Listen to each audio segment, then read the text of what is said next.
mga kabes, ayan o, bantay ako dito sa aking paninda.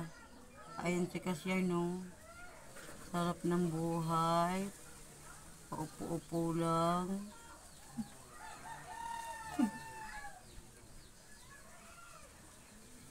Ayan mga kabes, binabantayan ko itong aking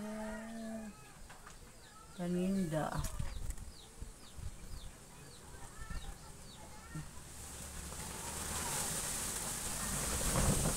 Ayan, mahangin. Oh, naglaglaga na yung ano. Grabe ng hangin ngayon mga kabes. Ayan, ito, naghihintay ng may bibili mga kabes. Ayan. First day namin magtinda mga kabes ngayong araw na to. Basta walang sukuan to mga kabes. Tuloy-tuloy na to kasi malapit na magmahal na araw mga kabes. Ayan, dami ko pati ditong kikiam. Tsaka ano. Ayan mga kabes. Diba? Ganun lang mga kabeshi. Laban lang sa hamon ng buhay. Diba mga kabes?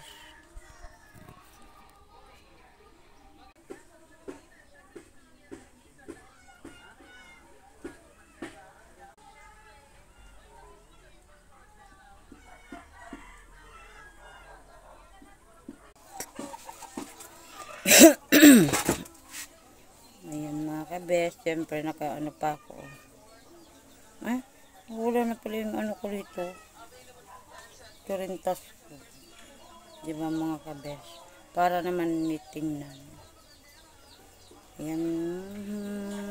Naghihintay ko ng mga bibili mga kabes. Ayan. Pasensya na kayo sa bahay ko mga kabes. Hindi pa tapos.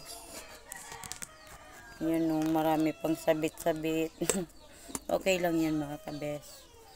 At least, nakakaraos naman kami mga kabes. Baka, pag nakatapos na yung mga anak ko, tulungan nila ako mapaayos ang bahay. Ganun.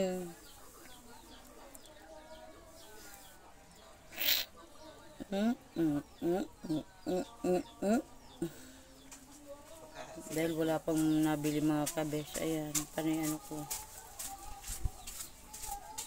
May mga bumili na kanina.